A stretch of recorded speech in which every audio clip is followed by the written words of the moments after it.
ಯಾರಾದ್ರೂ ಒಬ್ರು ಒಂದ್ ತಪ್ಪು ಮಾಡಿದ್ರೆ ಅಷ್ಟ್ ಜನ ನಾವು ರೆಕ್ರೂಟ್ಸ್ ಇರ್ತೀವಲ್ಲ, ಟ್ರೈನಿಂಗ್ ಹೋಗಿರ್ತೀವಲ್ಲ, ಪ್ರತಿಯೊಬ್ಬರಿಗೂ ಪನಿಷ್ಮೆಂಟ್. ಕ್ಲೀನ್ ಮಾಡತಕ್ಕ ನಮ್ಗೆ ಬಿಡಂಗೆ ಇಲ್ಲ. ಬಿಸಿನೀರು ಕಾಯಿಸ್ತಿರ್ತಾರೆ, ಬಿಸಿನೀರು ಕಾಯಿಸ್ಕೊಂಡು ಹಾಕ್ಬೇಕು, ಎಳಿತಿರ್ಬೇಕು. ಎಳ್ದಿ ಕೈಯೆಲ್ಲ ಹೋಗ್ಬಿಟ್ಟಿದ್ವಿ ಸರ್. ನಾವು ಒಂದ್ಸರಿ ಹೊರಗಡೆ ಹೋದ್ವಿ ಅಂದ್ರೆ ಸರ್, ನಾವು ಸಂಜೆ ಬಂದ್ಮೇಲೆ ನಾವು ಗ್ಯಾರಂಟಿ ಬಂದಿದೀವಿ ಅಂತ. ಅಲ್ಲಿ ತನಕ ಯಾವ ಗ್ಯಾರಂಟಿನೂ ಇಲ್ಲ. ನಾವ್ ಇಲ್ಲಿಂದ ಕುತ್ಕೊಂಡು ನೋಡ್ತೀವಿ, ಪಾಪ ನಾವ್ ಇಲ್ಲಿ ಇವತ್ತು ಯುಗಾದಿ ಮಾಡ್ತಾ ಇದೀವಿ, ದೀಪಾವಳಿ ಮಾಡ್ತಾ ಇದೀವಿ, ನಮ್ ಸೋಲ್ಜರ್ಸ್ ಅಲ್ಲಿದ್ದಾರೆ, ಅವ್ರಿಗೆ ಹಬ್ಬನೇ ಇಲ್ವಲ್ಲ ಅಂತ ನಮ್ಗೆ ಅನ್ನಿಸ್ತಾ ಇರುತ್ತೆ. ಅಲ್ಲಿ ಹಬ್ಬ ಹರಿದಿನಗಳು ಹೆಂಗಿರುತ್ತೆ? ನೀವೇನಾದ್ರೂ ಆಚರಿಸ್ತೀರಾ? ಹೆಂಗೆ?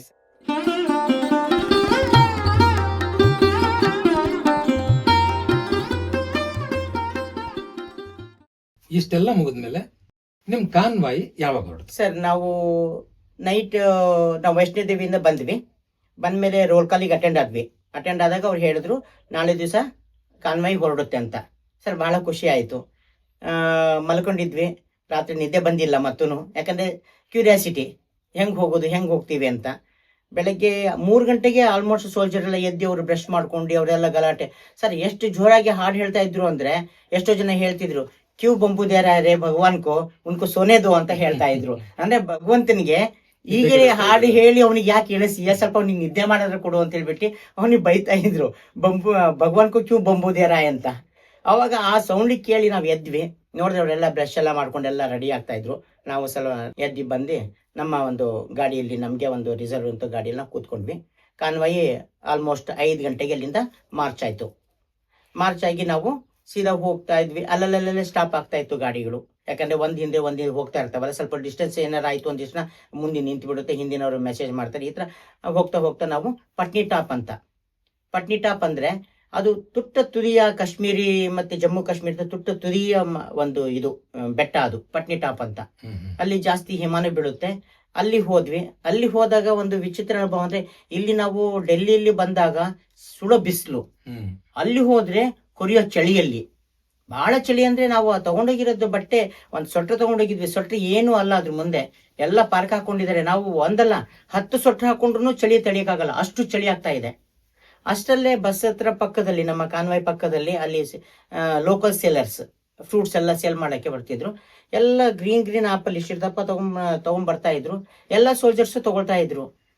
ಅವ್ರೇನ್ ಮಾಡ್ತಿದ್ರು, ಕೆಜಿ ತೂಕ ಅಂದ್ರೆ ಪ್ಯಾಕೆಟ್ ಮಾಡಿ ಇಟ್ಕೊಂಡಿದ್ರು. ಎಷ್ಟು ಅಂತ ಹೇಳಿದ್ರೆ 5 ರೂಪಾಯಿ. ನಾವು ತಗೊಂಡ್ವಿ 5 ರೂಪಾಯಿ. ಆಪಲ್ 5 ರೂಪಾಯಿ ಕೆಜಿ ಸರ್.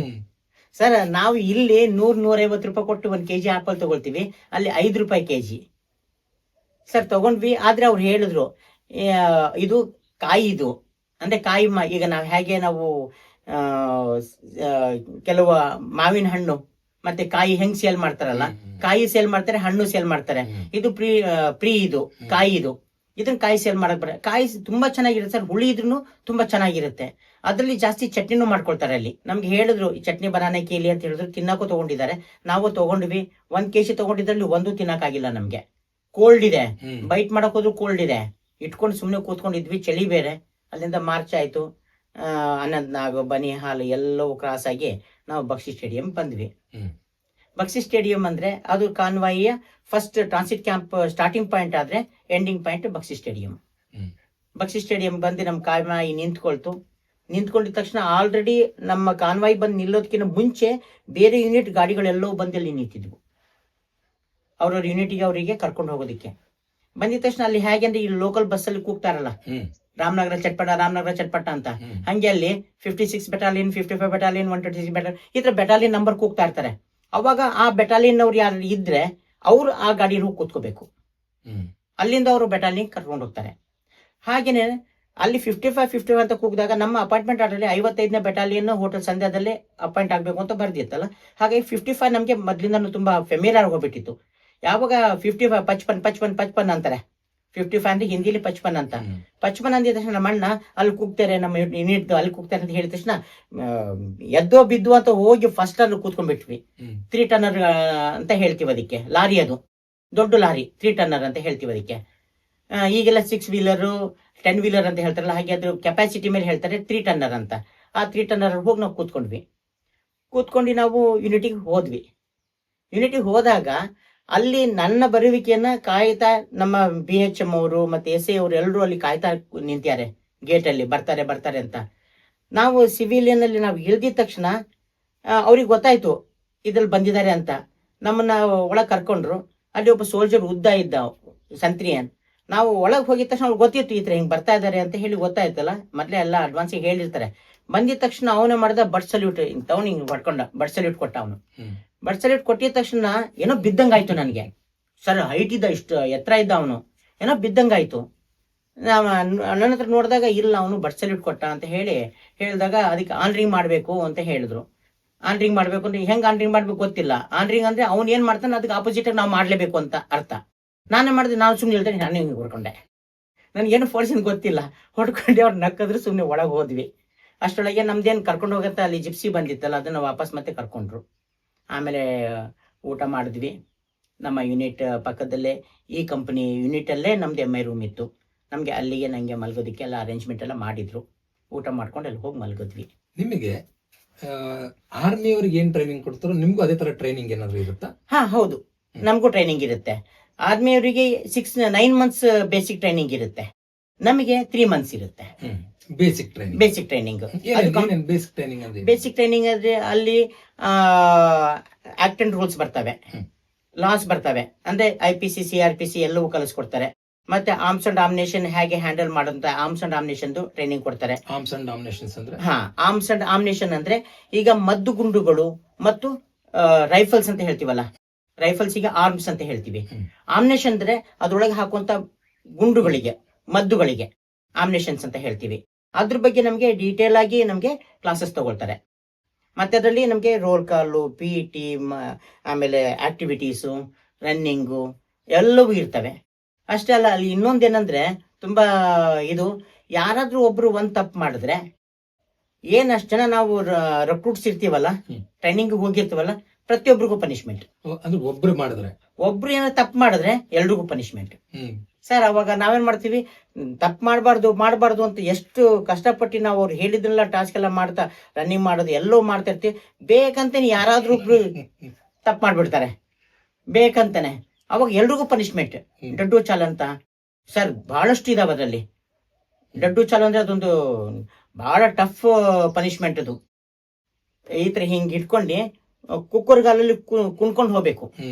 ಡಡ್ಡು ಚಾಲ್ ಅದೊಂದು ಪನಿಷ್ಮೆಂಟ್ ಅದು ಸರ್. ಹಂಗೆಲ್ಲ ಇರುತ್ತೆ. ರೈಫಲ್ ಎತ್ಕೊಂಡು ಓಡಬೇಕು ಸರ್. ಈ ತರ ಬಹಳಷ್ಟು ಟೈಪ್ ಆಫ್ ಪನಿಷ್ಮೆಂಟ್ ಇರುತ್ತೆ.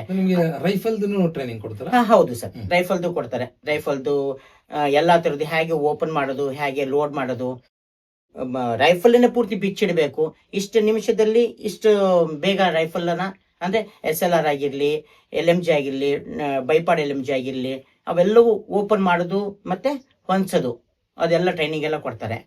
ಆಮೇಲೆ ಇಲ್ಲಿ ನಮ್ಮ ಗ್ರೂಪ್ ಸೆಂಟರ್ ಅಲ್ಲಿ ಬುಲೆಟ್ ಅಂದ್ರೆ ಡಮ್ಮಿ ಬುಲೆಟ್ ಕೊಟ್ಟು ಫೈರಿಂಗ್ ಹೆಂಗ್ ಮಾಡೋದು ಅಂತ ಫಸ್ಟ್ ತೋರಿಸ್ತಾರೆ. ಆಮೇಲೆ ರೇಂಜಿಗೆ ತಗೊಂಡೋಗಿ ಅಲ್ಲಿ ನಮ್ಗೆ ರಿಯಲ್ ಬುಲೆಟ್ಸ್ ಕೊಟ್ಟು ನಮ್ಗೆ ಫೈರಿಂಗ್ ಮಾಡಿಸ್ತಾರೆ. ಫೈರಿಂಗ್ ಆದ್ಮೇಲೆ ನಮ್ದು ಟ್ರೈನಿಂಗ್ ಎಲ್ಲ ಕಂಪ್ಲೀಟ್ ಆಗೋದು. ಫೈರಿಂಗ್ ಇಲ್ಲದೆ ಟ್ರೈನಿಂಗ್ ಕಂಪ್ಲೀಟ್ ಆಗಲ್ಲ. ನಿಮ್ಗೆ ರೈಫಲ್ ಎಲ್ಲ ಟ್ರೈನಿಂಗ್ ಕೊಡ್ತಾರಲ್ಲ, ಅವಾಗ ಏನಾದ್ರು ಏಟ್ ಆಗಿರೋದು ಆ ತರದ್ದು ಏನಾರು ಇದೆಯಾ? ಅಂದ್ರೆ ನಿಮ್ಗೆ ಗೊತ್ತಿರಲ್ಲ, ಸೈನಿಕರ ತರ ನೀವು ರಫ್ ಅಂಡ್ ಟಫ್ ಇರಲ್ಲ. ಸರ್ ಹೇಳಿದ್ರು ನಮ್ಗೆ ರೈಫಲ್ ಟ್ರೈನಿಂಗ್ ಕೊಡ್ಬೇಕಾದ್ರೆ ಮೊದ್ಲೇ ಇನ್ಸ್ಟ್ರಕ್ಷನ್ ಕೊಟ್ಟಿದ್ರು, ಈ ತರ ಆಗುತ್ತೆ ಅಂದ್ರೆ. ನಮ್ಗೆ ಡಮ್ಮಿ ಬುಲೆಟ್ ಕೊಟ್ಟು ಫೈರಿಂಗ್ ಮಾಡಿದಾಗ ನಮ್ಗೇನು ಅನ್ಸಿಲ್ಲ. ನಮ್ಗೆ ರಿಯಲ್ ನಾವ್ ಯಾವಾಗ ಇದಕ್ ಹೋದ್ವಿ, ನಾವು ರೇಂಜಿಗೆ ಹೋದ್ವಿ. ರೇಂಜಿಗೆ ಹೋದಾಗ ನಮ್ಗೆ ಫೈರಿಂಗ್ ಎಲ್ಲ ಇಲ್ಲಿ ಆಲ್ರೆಡಿ ನಮ್ಗೆ ಟ್ರೈನಿಂಗ್ ಆಗಿತ್ತು. ಅಂದ್ರೆ ಬುಲೆಟ್ ಫೈರ್ ಆಗ್ತಿರ್ಲಿಲ್ಲ, ಡಮ್ಮಿ ಬುಲೆಟ್ ಕೊಟ್ಟಿದ್ರು. ರೇಂಜಿಗೆ ಹೋದಾಗ ರಿಯಲ್ ಬುಲೆಟ್ ಅಲ್ಲಿ ಫೈರಿಂಗ್ ಮಾಡೋದು ಸರ್ ಗ್ರೇಟ್ ಅನುಭವ. ಅದು ಒಳ್ಳೆ ಅನುಭವ. ಅದು ಸರ್ ಎಂತ ಏಟ್ ತಿಂದಿದೀವಿ ಅಂದ್ರೆ ಲೈಫಲ್ಲೂ ಮರೆಯಕ್ಕಾಗಲ್ಲ ಅಂತ ಏಟ್ ತಿಂದಿದ್ವಿ. ಏನಾಯ್ತು ಅಂದ್ರೆ ನಮ್ಗೆ ಬರ್ ಪೊಸಿಷನ್ ಅಂತ ಹೇಳಿದ್ರು. ನಾವು ಬರ್ ಪೊಸಿಷನ್ ಅಂದ್ರೆ ಉದ್ದ ಮಲ್ಗೋದು, ಅದು ಡಿಫೆನ್ಸರಿಗೆ ಗೊತ್ತಾಗತ್ತೆ. ಉದ್ದ ಮಲ್ಗೋದು, ಬರ್ ಪೊಸಿಷನ್, ಸಾಮ್ನೆ ದೋಸೋ ಸಾಮ್ನೆ ಟಾರ್ಗೆಟ್ ಅಂತ ಹೇಳ್ತಾರೆ. ಹೇಳಿದ ತಕ್ಷಣ ನಾವೇನ್ ಮಾಡ್ತೀವಿ, ಏಮ್ ತಗೊಳ್ತೀವಿ. ಎಲ್ಲ ಏಮ್ ತಗೊಳ್ಳೋದೆಲ್ಲ ಇಲ್ಲಿ ಹೇಳ್ಕೊಟ್ಟಿದ್ರು. ಅದೇ ತರ ಏಮ್ ತಗೊಂಡು ಕರೆಕ್ಟಾಗಿ ನಮ್ಮ ಇದು ಅಪರ್ಚರ್ನ ಇಟ್ಕೊಂಡು ನಾವು ಏಮ್ ತಗೊಳ್ತಾ ಇರ್ತೀವಿ. ತಗೊಂಡು ಅವ್ರು ಹೇಳ್ತಾರೆ ಟಾರ್ಗೆಟ್ ಫೈರ್ ಅಂತ ಹೇಳ್ತಾರೆ. ಫೈರ್ ಅಂತ ಹೇಳಿದಾಗ ನಾವು ಟ್ರಿಗರ್ನ ಪ್ರೆಸ್ ಮಾಡಬೇಕು, ಫೈರ್ ಆಗುತ್ತೆ. ಹೇಳಿದರೆ ದೋಸೋ ಟಾರ್ಗೆಟ್ ಸಾಮ್ನೆ ದೋಸೋ ಟಾರ್ಗೆಟ್ ಫೈರ್ ಅಂತ ಹೇಳಿದರೆ ನಾನು ಇನ್ನೂ ಫೈರ್, ಯಾಕಂದ್ರೆ ನನ್ನದು ಹಿಟ್ ಪರ್ಫೆಕ್ಟ್ ಆಗಬೇಕು ಅಂತ ನಂದು. ನಾನು ಟಾರ್ಗೆಟ್ ತಗೊಂಡು ಇನ್ನೂ ಇಟ್ಕೊಳ್ತಾ ಇದ್ದೀನಿ. ಢಮ್ ಅಂತ ಸೌಂಡ್ ಬಂತು ಸರ್. ಸೌಂಡ್ ಬಂದಿದ ತಕ್ಷಣ ನಾನೇ ಮಾಡಿದೆ, ನಂದೇ ರೈಫಲ್ ಫೈರ್ ಆಯ್ತಾ ಅಂತ ಬಿಟ್ಟು ನಾನು ಕನ್ಫರ್ಮ್ ಮಾಡ್ಕೊಳಕ್ಕೆ ಪ್ರೆಸ್ ಮಾಡಿದೆ ಸರ್. ನಾನು ಇನ್ನೂ ಇಟ್ಕೊಂಡಿಲ್ಲ, ಇಲ್ಲಿಗೆ ಒಂದೇ ಸರಿ ಹೊಡೆದೇ ಬಿಡ್ತು ಸರ್. ಸಿಕ್ಕಾಪಟ್ಟೆ ಏಟಾಯ್ತು ಶೋಲ್ಡರ್. ಅವಾಗ ಮತ್ತೆ ಬಂದು ಇನ್ಸ್ಟ್ರಕ್ಟರ್ ಬಂದ್ರು, ಕ್ಯಾ ಸರ್ ಆ ಪೈಸಾ ಕರ್ದಿಯಾ ಅಂತ ಹೇಳ್ಬಿಟ್ಟು ನಮ್ಗೆ ಬೈದ್ರು ಅವರು. ಆಮೇಲೆ ಪನಿಷ್ಮೆಂಟು ಆಯ್ತು ಸ್ವಲ್ಪ. ಯಾಕೆ ಗೊತ್ತಾ, ಹೇಳಿದ್ದನ್ನು ಕೇಳದೆ ಹೋದ್ರೆ ಪನಿಷ್ಮೆಂಟ್ ಅಂತೂ ಬಹಳ ಆಗುತ್ತೆ. ಅಲ್ಲಿ ಆಫೀಸರ್ಸ್ ನೋಡಲ್ಲ, ಯಾರನ್ನು ನೋಡಲ್ಲ. ಸರ್ ನಮ್ಮನ್ನು ಟ್ರೈನ್ ಮಾಡೋರು CHM ಮಾಡ್ತಾ ಇರ್ತಾರೆ, ಕಂಪ್ನಿ ಹವಾಲ್ದಾರ್ ಮೇಜರ್ ಮಾಡ್ತಾರೆ. ನಾವು ಸಬಾರ್ಡಿನೇಟ್ ಆಫೀಸರ್ ಆದ್ರೂ ಅವ್ರು ನಮಗೆ ಅವರೇ ಟ್ರೈನ್ ಮಾಡೋದು. ಸರ್ ನಾವು ಅವರಿಗೆ ಹೆಂಗಿತ್ತು ಅಂದ್ರೆ ಸರ್ ಕಣ್ಣು ಮುಚ್ಕೊಂಡ್ರು ಅವರೇ ಕಣ್ಣಿಗೆ ಬರ್ತಿದ್ರು, ಎದುರುಗಡೆ ಬರ್ತಿದ್ರು. ಅವ್ರ ಪನಿಷ್ಮೆಂಟ್ ಅವೆಲ್ಲವೂ ಕಣ್ಣೆದುರುಗಡೆ ಹಂಗೆ ಕಟ್ತಾ ಇದ್ವು. ಅದಕ್ಕೆ ನಾವು ಅವ್ರಿಗೆ ಹೇಳ್ತಾ ಇದ್ವಿ ಭಟಕ್ತಿ ಆತ್ಮ ಅಂತ, ಓಡಾಡೋ ಭೂತ ಅಂತ ಹೇಳ್ತಾ ಇದ್ವಿ. ಆತರ ಹೆಸರೆಲ್ಲ ಇಟ್ಟಿದ್ವಿ. ತುಂಬಾ ಚೆನ್ನಾಗಿತ್ತು. ಪನಿಷ್ಮೆಂಟ್ ಮಾಡ್ತಾರೆ ಅಂತ ಹೇಳಿದ್ರಿ. ಹಾ ಸರ್. ಯಾವ್ಯಾವ ತರದ ಪನಿಷ್ಮೆಂಟ್ಸ್ ಇರುತ್ತೆ ಸರ್ ಭಟ್ರಂಜಲ್ಲಿ ಫಸ್ಟ್ ಪನಿಷ್ಮೆಂಟ್ ಏನು ಅಂದ್ರೆ ಸರ್, ಯಾರು ಹೇಳಿದ ಮತ್ ಕೇಳಲ್ಲ, ಅವರಿಗೆ ಫೈರ್ ಆದ್ಮೇಲೆ ಬ್ಯಾರಲ್ ಕ್ಲೀನ್ ಮಾಡ್ಬೇಕು. ಅವ್ರು ಒಬ್ರದೇ ಅಲ್ಲ, ಇನ್ನೊಂದಿಬ್ರದ್ದು ಕ್ಲೀನ್ ಮಾಡ್ಬೇಕಂತ ಪನಿಷ್ಮೆಂಟ್ ಕೊಡ್ತಾರೆ. ಪುಲ್ ಥ್ರೂ ಹೊಡಿಬೇಕು ಅಂತ ಹೇಳ್ತೀವಿ. ಪುಲ್ ಥ್ರೂ ಅಂದ್ರೆ ಸರ್, ಒಂದು ಉದ್ದ ಒಂದು ದಾರ ಇರುತ್ತೆ, ಅದ್ರ ಫ್ರಂಟ್ ಅಲ್ಲಿ ಒಂದು ಮೆಟಾಲಿಕ್ ಒಂದು ಆಬ್ಜೆಕ್ಟ್ ಇರುತ್ತೆ. ಅದು ಆ ಬ್ಯಾರಲ್ ಒಳಗೆ ಹಾಕ್ಬೇಕು. ಹಾಕಿದ್ರೆ ಅದು ಆ ದಾರನ ಎಳ್ಕೊಂಡು ಹೋಗುತ್ತೆ. ದಾರದ ತುದಿಯಲ್ಲಿ ಕ್ಲಾತ್ ಇರ್ತವೆ, ಬಟ್ಟೆ ಇರುತ್ತೆ. ಆ ಬಟ್ಟೆನ ನಾವು ಎಳ್ಕೋಬೇಕು. ಎಳ್ಕೊಂಡಾಗ ಆ ಬ್ಯಾರಲ್ ನ ಕ್ಲೀನ್ ಮಾಡ್ಕೊಂಡು ಹೋಗುತ್ತೆ. ಅದು ನಾವು ಎಷ್ಟು ಎಳಿತೀವಿ ಬ್ಯಾರಲ್ ಒಳಗಿಂದ ಹಿಂಗ್ ನೋಡಿದಾಗ ನಮ್ಗೆ ಬ್ಯಾರಲ್ ಎಲ್ಲೂ ಒಂದು ಚೂರು ಪಾಯಿಂಟು ಕಾಣಬಾರ್ದು, ಕ್ಲೀನ್ ಆಗಿರ್ಬೇಕು. ಅಲ್ಲಿ ತನಕ ನಾವು ಬಿಸಿನೀರು ಹಾಕಬೇಕು ಬ್ಯಾರಲ್. ಇದಕ್ಕೆ ಪುಲ್ ಥ್ರೂ ಎಳಿಬೇಕು. ಎಳ್ದಿ ಆ ಬ್ಯಾರಲ್ ನ ಕ್ಲೀನ್ ಮಾಡ್ಬೇಕು. ನಾವು ಕ್ಲೀನ್ ಮಾಡತಕ್ಕ ನಮ್ಗೆ ಬಿಡಂಗೆ ಇಲ್ಲ. ಬಿಸಿನೀರು ಕಾಯಿಸ್ತಿರ್ತಾರೆ, ಬಿಸಿನೀರು ಕಾಯಿಸ್ಕೊಂಡು ಹಾಕ್ಬೇಕು, ಎಳಿತಿರ್ಬೇಕು. ಎಳ್ದಿ ಕೈಯೆಲ್ಲ ಹೋಗ್ಬಿಟ್ಟಿದ್ವಿ ಸರ್. ಇದು ಎಲ್ಲರಿಗೂ ಕಾಮನ್, ಯಾರು ತಪ್ಪು ಮಾಡಿದ್ರು ಎಲ್ರಿಗೂ ಕಾಮನ್. ಭಟ್ರಂಜಲ್ಲಿ ಮಾತ್ರ ಬಹಳ ಸ್ಟ್ರಿಕ್ಟ್ ಆಗಿರ್ಬೇಕು ಸರ್. ಅವ್ರು ಏನ್ ಹೇಳ್ತಾರೆ ಅದು ಕರೆಕ್ಟ್ ಆಗಿ ನಾವು ಕೇಳ್ಬೇಕು. ಏನೋ ಸ್ವಲ್ಪ ಮಿಸ್ಟೇಕ್ ಆಯ್ತು ಅಂದ್ರೆ ಪನಿಷ್ಮೆಂಟ್ 100%. ಸೊ ಇದೆಲ್ಲ ಟ್ರೈನಿಂಗ್ ಮುಗಿಸ್ಕೊಂತೀರಿ. ಟ್ರೈನಿಂಗ್ ಮುಗಿಸ್ಕೊಂಡಾದ್ಮೇಲೆ ನೀವು ಫಸ್ಟ್ ವರ್ಕ್ ಮಾಡಿದ ಜಾಗ ಸರ್? ನಾನು ಬೆಟಾಲಿಯನ್ 55 ಬೆಟಾಲಿಯನ್. ನಾನೇನ್ ಫಸ್ಟ್ ಅಪಾಯಿಂಟ್ಮೆಂಟ್ ಆರ್ಡರ್ ತಗೊಂಡಿದ್ದಲ್ಲ ಸರ್, ಅಲ್ಲಿಗೆ ನಂದು ಫಸ್ಟ್ ಅಪಾಯಿಂಟ್ಮೆಂಟ್. ಮತ್ತೆ ಅದೇ ಅಲ್ಲಿಗೆ ಹೋಗಿದ್ದೆ, ಅಲ್ಲಿಗೆ ನಾನು ರಿಟರ್ನ್ ಆದೆ. ನಾನು 55 ಬೆಟಾಲಿಯನ್ಗೆ ರಿಟರ್ನ್. ಯಾವ ಜಾಗ ಅದು? ಕಾಶ್ಮೀರ್. ಕಾಶ್ಮೀರಲ್ಲಿ ಪರ್ಟಿಕ್ಯುಲರ್ ಸರ್, ಅದು ಬಾದಾಮ್ ಬಾಗ್ ಅಂತ ಹೇಳ್ತೀವಿ. ಬಾದಾಮ್ ಬಾಗ್ ಅಲ್ಲಿ ಹೋಟೆಲ್ ಸಂಧ್ಯಾ, ಅದು ಬೆಟಾಲಿಯನ್ ಹೆಡ್ ಕ್ವಾರ್ಟರ್. ಅದು ಅಲ್ಲಿಂದ ಏನಾಗುತ್ತೆ, ಕೆಲವು ಕಂಪ್ನಿಗಳು ಬೇರೆ ಬೇರೆ ಕಡೆ, ನಮ್ಮ ಎಲ್ಲಾ ಕಂಪ್ನಿಗಳು ಬೇರೆ ಬೇರೆ ಕಡೆ ಡಿಪ್ಲಾಯ್ಡ್ ಆಗಿದಾವೆ. ಸೋನಾವರದಲ್ಲಿ ಆಗಿದೆ, ದೂರದರ್ಶನಲ್ಲಿ ಆಗಿದೆ, ಮತ್ತೆ ಅಲ್ಲಿ ಪಕ್ಕದಲ್ಲೇ ಒಂದೊಂದು ಏರಿಯಾ ಇಲ್ಲಿ ನಮ್ಮ ಒಂದೊಂದು ಕಂಪ್ನಿಗಳು ಡಿಪ್ಲಾಯ್ಡ್ ಆಗಿರ್ತವೆ. ಕೆಲಸ ಏನಿರುತ್ತೆ ಸರ್? ಕಂಪ್ನಿಗಳು ಆ ಒಂದು ಡ್ಯೂಟಿ ಕೊಟ್ಟಿರ್ತಾರೆ. ಈಗ ಸಪೋಸ್ ಎಕ್ಸಾಂಪಲ್ ಹೇಳ್ಬೇಕು ಅಂದ್ರೆ ದೂರದರ್ಶನ್ಗೆ ಕಂಪ್ಲೀಟ್ ಪ್ರೊಡಕ್ಷನ್ ಕೊಡೋದು ಆ ಒಂದು ನಮ್ಮ ಕಂಪ್ನಿಯ ಜವಾಬ್ದಾರಿ ಆಗಿರುತ್ತೆ. ಅಲ್ಲಿ ಏನೇ ಅಹಿತಕರ ಘಟನೆಗಳಾದ್ರೂ ನಮ್ಮ ಕಂಪ್ನಿಯ ರೆಸ್ಪಾನ್ಸಿಬಲ್ ಆಗಿರುತ್ತೆ. ನಮ್ಮ ಕಂಪ್ನಿಗಿನ ಜಾಸ್ತಿ ನಮ್ಮ ಬೆಟಾಲಿಯನ್ ಹೆಡ್ ಕ್ವಾರ್ಟರ್ ರೆಸ್ಪಾನ್ಸಿಬಲ್ ಆಗಿರುತ್ತೆ. ಹಾಗಾಗಿ ಅಲ್ಲಿ ಬಹಳ ಸ್ಟ್ರಿಕ್ಟ್ ಆಗಿ ಯಾರೇ ಬಂದ್ರು ಪ್ರತಿಯೊಬ್ಬರಿಗೂ ಚೆಕ್ ಮಾಡಿ, ಎಲ್ಲವೂ ನೋಡಿ, ಪರ್ಮಿಷನ್ ತಗೊಂಡು, ಒಳಗೆ ಅಕಸ್ಮಾತ್ ಯಾರಿಲ್ಲ ಅಪಾಯಿಂಟ್ಮೆಂಟ್ ತಗೊಂಡಿದಾರ ಅಂದ್ರೆ ಅವ್ರನ್ನ ಕಾಂಟ್ಯಾಕ್ಟ್ ಮಾಡಿ ಇವ್ರಿಗೆ ಕಳಿಸ್ಬೇಕಾ ಕಳಿಸ್ಬಾರ್ದು ಅಂತ ಎಲ್ಲ ನೋಡಿ, ಯಾವುದೇ ವೆಹಿಕಲ್ ಬಂದ್ರು ಎಲ್ಲವನ್ನ ಕರೆಕ್ಟ್ ಆಗಿ ಚೆಕ್ ಮಾಡಿ ಒಳಗೆ ಕಳಿಸೋದು. ಆ ಬೆಟಾಲಿಯನ್ ನಲ್ಲಿ ಡಾಕ್ಟರ್ಸ್ ಅಂತ ಎಷ್ಟು ಜನ ಇರ್ತಾರೆ ಸರ್? ಒಂದು ಬೆಟಾಲಿಯನ್ಗೆ ಒಬ್ರು ಡಾಕ್ಟರ್ ಇರ್ತಾರೆ, ಇಬ್ರು ಫಾರ್ಮಸಿಸ್ಟ್ ಇರ್ತಾರೆ, ಒಬ್ರು ನರ್ಸಿಂಗ್ ಅಸಿಸ್ಟೆಂಟ್ ಇರ್ತಾರೆ. ಮತ್ತೆ ಏನಾರ ಹೆಚ್ಚು ಕಡಿಮೆ ಆದ್ರೆ ಕೆಲವು ಸೋಲ್ಜರ್ಸ್ ನಮಗೆ ಹೆಲ್ಪ್ ಗೆ ಕಳಿಸ್ಕೊಟ್ಟಿರ್ತಾರೆ. ನಿಮ್ ಬೆಟಾಲಿಯನ್ ನಲ್ಲಿ ಯಾರಿದ್ರು ಡಾಕ್ಟರ್? ನಮ್ಮ ಬೆಟಾಲಿಯನ್ ಯಾರು ಇರ್ಲಿಲ್ಲ ಡಾಕ್ಟರ್. ಯಾಕಂದ್ರೆ ನಾನು ಅಪಾಯಿಂಟ್ಮೆಂಟ್ ಆಗಿ ಹೋಗಿದ್ದೆ ಆಸ್ ಎ ಫಾರ್ಮಸಿಸ್ಟ್ ಆಗಿ. ಜೊತೆಲಿ ನಾನೊಬ್ಬ ಡಾಕ್ಟರ್ ಅಂತ ಗೊತ್ತಾದ್ಮೇಲೆ ಅವ್ರು ನನಗೆ ಅಲ್ಲಿ ಮ್ಯಾಕ್ಸಿಮಮ್ ಡಾಕ್ಟರ್ಗೆ ನಾನು ಎಲ್ಲ ಟ್ರೀಟ್ಮೆಂಟ್ ಎಲ್ಲ ಕೊಡಕ್ ಶುರು ಮಾಡಿದೆ. Doctor come pharmacist. ಹೌದು. ಅಲ್ಲಿ ನನಗೆ ಕರಿತಿದ್ದೆಲ್ಲ ಡಾಕ್ಟರ್ ಅಂತಾನೆ ಕರಿತಾ ಇದ್ರು. ಅವ್ರೇ ಅಷ್ಟೆಲ್ಲ ಪಕ್ಕದ ಬೆಟಾಲಿಯನ್ ಅಲ್ಲಿ ಇರುವಂತ ಡಾಕ್ಟರ್ಗಳು ಸಹ ನನ್ನ ಇದೆಲ್ಲ ನೋಡ್ಕೊಂಡಾದ್ಮೇಲೆ ಅವ್ರು ನನಗೆ ಅದೇ ಒಂದು ರೆಸ್ಪೆಕ್ಟ್ ಕೊಟ್ಟೆ ಕರಿತಾ ಇದ್ರು. ಎಲ್ಲೆಲ್ಲಿ ಕೆಲಸ ಮಾಡಿದ್ರಿ ಸರ್ ನೀವು ನಿಮ್ಮ ಸರ್ವಿಸ್ ಅಲ್ಲಿ? ಸರ್ ನನ್ನ ಸರ್ವಿಸ್ ಅಲ್ಲಿ ನಾನು ಮಾಡಿದ್ದು ಜಮ್ಮು ಕಾಶ್ಮೀರ, ಕುಪ್ವಾಡ, ಹಂಡ್ವಾಡ, ಕರ್ನಾ, ಕಾರ್ಗಿಲ್ ಅಲ್ಲಿ ಅಂದ್ರೆ ನಮ್ಮ ಯೂನಿಟ್ ಅಲ್ಲಿ ಹೋಗಿತ್ತು, ಮತ್ತೆ ಹಾಗೆ ಬಂತು. ಆಮೇಲೆ ನಾವು ವೈಷ್ಣೋದೇವಿ ಟೆಂಪಲ್ ಇದಕ್ಕೆ ಹೋಗ್ತಾರಲ್ಲ, ಅವಾಗ್ಲೂ ಮೆಡಿಕಲ್ ಏಡ್ ತಗೊಂಡು ಹೋಗಿದ್ವಿ ನಾವು ಪುಲ್ವಾಮಾಗೆ. ಅಲ್ಲಿಂದ ಜೋರಾಹಟ್, ಅಸ್ಸಾಂ ಜೋರಾಹಟ್ ಅಲ್ಲಿ ಮಾಡಿದ್ವಿ. ರಾಜಸ್ಥಾನ್ ಬಾಡ್ಮೇರ್, ಜೈಸಲ್ಮೇರ್, ಮತ್ತೆ ಜೈಪುರ್ ಅಲ್ಲೆಲ್ಲ ಮಾಡಿದ್ವಿ ಸರ್. ಈ ಸರ್ವಿಸ್ ಟೈಮ್ ಅಲ್ಲಿ ಏನಾದ್ರು ಬೇರೆ ತರ ಅಹಿತಕರ ಘಟನೆಗಳು, ನೀವು ನಿಮ್ಮ ಕಾನ್ವಾಯ್ ಮೂವ್ ಆಗ್ಬೇಕಾದ್ರೆ ಆ ತರದ ಸಮಯದಲ್ಲಿ ಏನಾದ್ರು? ಸರ್, ಕಾನ್ವಾಯಿ ಮೂವ್ ಆಗ್ಬೇಕಾದ್ರೆ ಯಾವ್ದೇ ತರದ್ದು ಅಹಿತಕರ ಘಟನೆ ಆಗಿಲ್ಲ. ಆದ್ರೆ ಬೇರೆ ಟೈಮ್ ಅಲ್ಲಿ ಕೆಲವು ಟೈಮ್ ನನ್ನ ಗಾಡಿಗೆ ಬಂದು ನನ್ನ ಜಿಪ್ಸಿಗೆ ಬೇರೆ ಯಾವ್ದೋ ಒಂದು ಗಾಡಿ ಬಂದು ಹಿಟ್ ಆಗಿ ಸ್ವಲ್ಪದಲ್ಲೇ ಮಿಸ್ ಆಗಿ ನಾವು ನಿಂತಿದ್ದು ಉಂಟು. ಯಾಕಂದ್ರೆ ನಮ್ ಗಾಡಿಗೆ ಹಿಟ್ ಮಾಡ್ಬಿಡ್ತು. ಹಿಟ್ ಮಾಡಿದಾಗ ನಮ್ ಗಾಡಿ ಹೋಗಿ ಪಲ್ಟಿ ಹೊಡೆದು ಬೀಳ್ಬೇಕಾಗಿತ್ತು. ಬಹಳ ಹಾರ್ಶ್ ಆಗಿ ಹೊಡೆದಿದ್ರು. ಪಲ್ಟಿ ಬೀಳ್ಬೇಕಾಗಿತ್ತು. ಗಾಡ್ ಗ್ರೇಸ್ ನಾವು ಬದುಕೊಂಡ್ವಿ, ಬಿದ್ದಿಲ್ಲ. ಬಿದ್ದಿದ್ರೆ ಮಾತ್ರ 300 ಅಡಿ ಆಳಕ್ಕೆ ಪ್ರಪಾತಕ್ಕೆ ಬೀಳ್ಬೇಕಾಗಿತ್ತು ನಾವು. ಅದೊಂದು ಇನ್ಸಿಡೆಂಟ್ ಆಯ್ತು.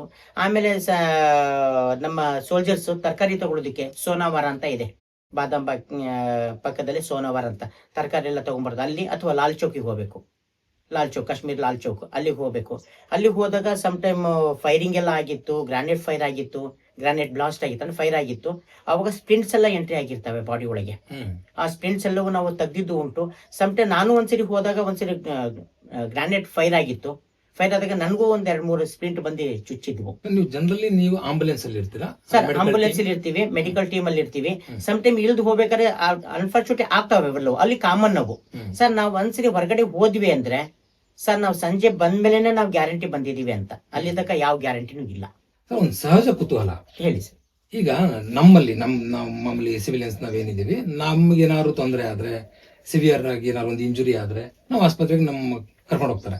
ನಮ್ ಜೊತೆ ಒಬ್ರು ಕೇರ್ ಟೇಕರ್ ಕೂಡ ಬರ್ತಾರೆ. ಈಗ ಸೈನ್ಯದಲ್ಲಿ ಯಾವ್ದೋ ಒಬ್ಬ ಸೈನಿಕನಿಗೆ ತುಂಬಾ ಇಂಜುರಿ ಆಗಿದೆ, ಆಸ್ಪತ್ರೆಗೆ ನಾವು ರೆಫರ್ ಮಾಡ್ತೀವಿ, ಆಸ್ಪತ್ರೆಗೆ ಕರ್ಕೊಂಡ್ ಬರ್ತಾರೆ. ಅವ್ರಿಗೆ ಕೇರ್ ಟೇಕರ್ ಯಾರು? ಸರ್ ಒಳ್ಳೆ ಕ್ವಶನ್ ಕೇಳಿದ್ರಿ. ಯಾಕಂದ್ರೆ ಇಲ್ಲಿ ನಮ್ಮ ನಾರ್ಮಲ್ ಸೊಸೈಟಿಯಲ್ಲಿ ಯಾರಿಗಾರು ಏನಾದ್ರು ಇಂಜುರಿ ಆಯ್ತು ಅಂದ್ರೆ ತಂದೆ ತಾಯಿ, ಈಗ ಮಗನಿಗೆ ಏನಾದ್ರು ಇಂಜುರಿ ತಂದೆ ಬರ್ತಾರೆ, ತಾಯಿ ಬರ್ತಾರೆ, ಚಿಕ್ಕಪ್ಪ ಚಿಕ್ಕಮ್ಮ ಎಲ್ಲರೂ ಬಂದ್ಬಿಡ್ತಾರೆ. ಸರ್ ಅಲ್ಲಿ ಹೇಗೆ ಅಂತ ಕೇಳಿದ್ರಿ, ಬಹಳ ಒಳ್ಳೆ ಕ್ವಶನ್ ಸರ್ ಇದು. ಸರ್ ಅಲ್ಲಿ ಆ ತಂದೆ ತಾಯಿ ಅಣ್ಣ ತಮ್ಮ ಎಲ್ದಿಗೆ ಮೀರಿರುವಂತವ್ರು ಒಬ್ರು ಬಂದೇ ಬರ್ತಾರೆ.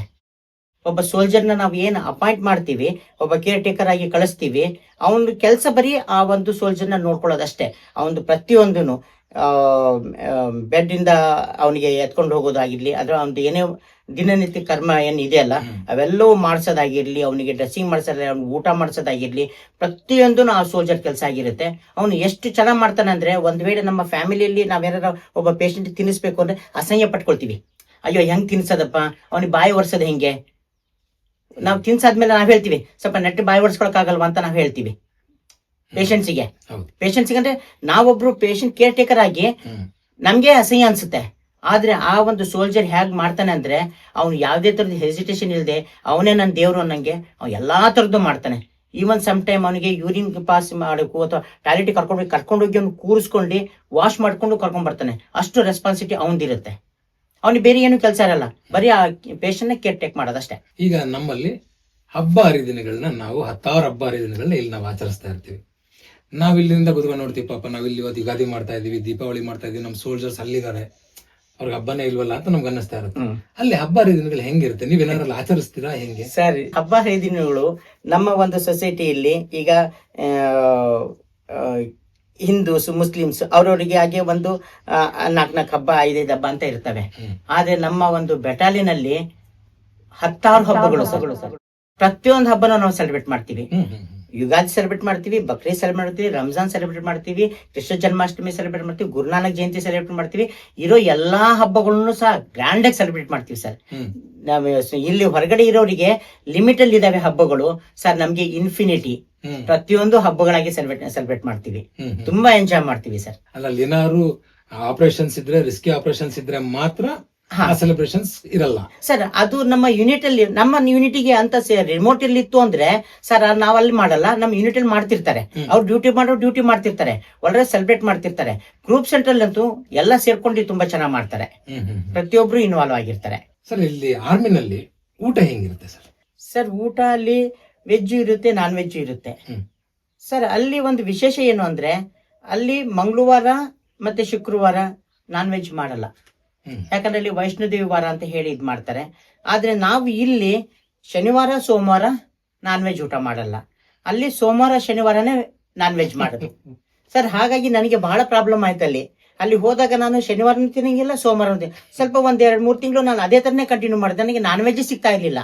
ಫೈನಲಿ ನಾನು ಲೆಟರ್ ಬರಿತಾ ಇದ್ದೆ, ಪ್ರತಿದಿನ ನಾನು ಮನೆಗೆ ಲೆಟರ್ ಬರಿತಾ ಇದ್ದೆ. ನಂದೊಂದು ಹಾಬಿ ಇತ್ತು ಸರ್, ಪ್ರತಿದಿನ ಇವತ್ತೇನು ಕಂಪ್ಲೀಟ್ ಇವತ್ತು ಬೆಳಗ್ಗೆಯಿಂದ ನೈಟ್ ವರೆಗೆ ಏನ್ ನಡೀತು ಎಲ್ಲದೂ ರಾತ್ರಿ ಕೂತ್ಕೊಂಡು ಬರ್ದಿ ಅದನ್ನ ಪೋಸ್ಟ್ ಮಾಡ್ತಾ ಇದ್ದೆ ಸರ್. ಪೋಸ್ಟ್ ಮಾಡೋದು ನಾನು ಅಲ್ಲಿಂದ ನನ್ನ ಅಡ್ರೆಸ್ಸಿಗೆ ಹಾಕ್ತೀನಿ. ನಾನು ಗಂಗನಹಳ್ಳಿ ಬ್ಯಾಂಗ್ಳೂರು ನಮ್ಮ ಅಡ್ರೆಸ್ ಹೆಸರು ಹಾಕ್ತೀನಿ ಸರ್. ಅಲ್ಲಿಂದ ಪೋಸ್ಟ್ ಬರಬೇಕು ಅಂದ್ರೆ ಸರ್ ನನ್ನ ಹೆಸರು ಬರಿತಿದ್ರು ಅಷ್ಟೇ.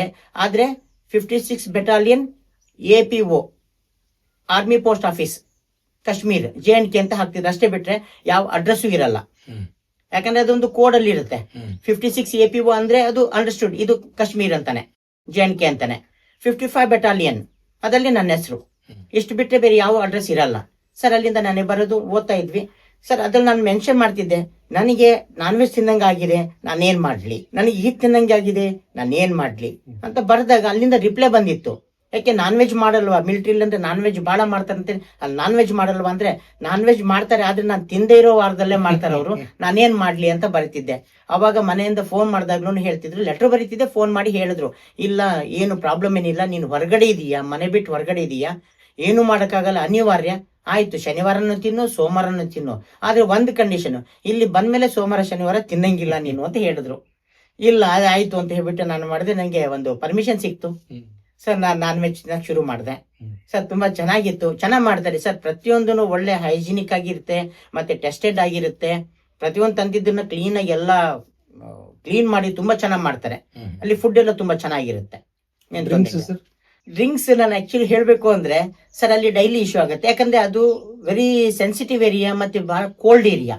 ಅಲ್ಲಿ ಕೊಡೋ ಕಾರಣನೇ ಅದಕ್ಕೆ. ಹೌದು ಹೌದು ಹೌದು, ಅದಕ್ಕೆ ಕೊಡ್ತಾರೆ. ಅಲ್ಲಿ ಡೈಲಿ ಇಶ್ಯೂ ಇರುತ್ತೆ. ಆದ್ರೆ ಯಾರು ಸೋಲ್ಜರ್ಸ್ ನೈಟ್ ಡ್ಯೂಟಿಯಲ್ಲಿ ಇರ್ತಾರಲ್ಲ ಅವ್ರಿಗೆ ಕೊಡಲ್ಲ, ರೆಸ್ಟ್ ಅಲ್ಲಿ ಇರ್ತಾರಲ್ಲ ಅವ್ರಿಗೆ ಕೊಡ್ತಾರೆ. ಅವ್ರು ರೆಸ್ಟ್ ಅಲ್ಲಿ ಇರ್ಬೇಕಾದ್ರೆ ಇವ್ರಿಗೆ ಕೊಡ್ತಾರೆ. ಹಾಗೆ ನಮ್ಗೆ ಆಫೀಸರ್ಸ್ ಏನಾಗತ್ತೆ ಅಂದ್ರೆ ನಮ್ಗೆ ಯಾವ್ದೇ ತರದ್ದು ಮೆಜರ್ಮೆಂಟ್ ಅಲ್ಲಿ ಕೊಡಲ್ಲ, ನಮ್ಗೆ ಬಾಟಲ್ಸ್ ಕೊಟ್ಬಿಡ್ತಾರೆ. ನಮ್ಗೆ ಇಷ್ಟ ಅಂತ ಇಶ್ಯೂ ಆಗ್ಬಿಡುತ್ತೆ. ಅಂದ್ರೆ ಸೈನಿಕರಿಗೆ ಮೆಜರ್ಮೆಂಟ್ ಅಲ್ಲಿ ಕೊಡ್ತಾರೆ. ಮೆಜರ್ಮೆಂಟ್ ಅಲ್ಲಿ ಕೊಡ್ತಾರೆ. ಅವ್ರಿಗೆ ಊರಿಗೆ ಹೋಗ್ಬೇಕು ಅಥವಾ CL ತಗೊಂಡ್ರು EL ತಗೊಂಡ್ರು ಅಂದಾಗ ಅವರು ವಿತ್ ಪರ್ಮಿಷನ್ ತಗೊಂಡು ಒಂದು 2-3 ಬಾಟ್ಲು ಎಲಿಜಿಬಲ್ ಇರುತ್ತೆ, ಇಷ್ಟು ಬಾಟ್ಲು ಅಂತ ಇರುತ್ತೆ, ಅಷ್ಟು ಬಾಟ್ಲು ಅವ್ರು ತಗೊಂಡು ಹೋಗ್ಬೋದು. ಆದ್ರೆ ನಮ್ಗೆ ಆಫೀಸರ್ಸ್ಗೆ ನಮ್ದು ಇಷ್ಟು ಬಾಟ್ಲು ಅಂತ ನಮ್ ಕೈಗೆ ಇಶ್ಯೂ ಮಾಡ್ಬಿಡ್ತಾರೆ ಸರ್. ಹಾಗಾಗಿ ಆ ಬಾಟ್ಲನ್ನ ತಗೊಂಡು ನಾನು ಇಟ್ಕೊಳ್ತಾ ಇದ್ದೆ ಸರ್. ಆ ಬಾಟ್ಲು ಇದುವರೆಗೂ ಇಟ್ಕೊಳ್ತಿದ್ದೆ ನಿಜ, ಆದ್ರೆ ಇದುವರೆಗೂ ನಾನು ಲಿಸ್ಟ್ ಮೇಲೆ ಡ್ರಿಂಕ್ಸ್ ತಂದಿಲ್ಲ, ಕುಡ್ದು ಇಲ್ಲ. ಯಾಕಂದ್ರೆ ಸರ್ ನಮ್ಮ ಮನೆಯಲ್ಲಿ ಯಾರು ಡ್ರಿಂಕ್ಸ್ ಮಾಡೋರಲ್ಲ ಸರ್, ಯಾರು ಡ್ರಿಂಕ್ಸ್. ನನಗೆ ಪರ್ಮಿಷನ್ ಸಿಕ್ಕಿತ್ತು ಸರ್. ನನಗೆ ಬಹಳ ಕೋಲ್ಡ್ ಇರುತ್ತೆ ಹಾಗಿದೆ, ಅಲ್ಲಿ ಅಕಸ್ಮಾತ್ ಆಗಿ ನಿಂಗೆ ಕೋಲ್ಡ್ ತಾಳಕ್ಕಾಗದೆ ಹೋದ್ರೆ ಡ್ರಿಂಕ್ಸ್ ಮಾಡು, ನಮ್ಮ ಅಭ್ಯಂತರ ಏನು ಇಲ್ಲ ಅಂತ ಹೇಳಿದ್ರು. ಪರ್ಮಿಷನ್ ಇತ್ತು. ಆದ್ರೆ ನಮ್ಮ ಮನೆಯಲ್ಲಿ ನಮ್ಮ ಫ್ಯಾಮಿಲಿಯಲ್ಲಿ ಯಾರೂ ಸಹ ಡ್ರಿಂಕ್ ಮಾಡಿಲ್ಲ ಅಂದ್ಮೇಲೆ ನಾನೊಬ್ಬ ಡ್ರಿಂಕ್ಸ್ ಮಾಡಿ ಯಾಕೆ ನಾನು ಡ್ರಂಕರ್ ಆಗ್ಲಿ? ಹಾಗಾಗಿ ನಾನು ಇದುವರೆಗೂ ನಾನು ಅಂದ್ರೆ ಇಲ್ಲಿ ತನಕ ಅಷ್ಟಿಲ್ಲ, ಅಲ್ಲಿಂದ ಇಲ್ಲಿ ತನಕ ಲಿಪ್ಸ್ ಮೇಲೆ ಒಂದು ಡ್ರಾಪ್ ತಂದಿಲ್ಲ ಸರ್. ಏನ್ ಮಾಡ್ತಿದ್ರಿ?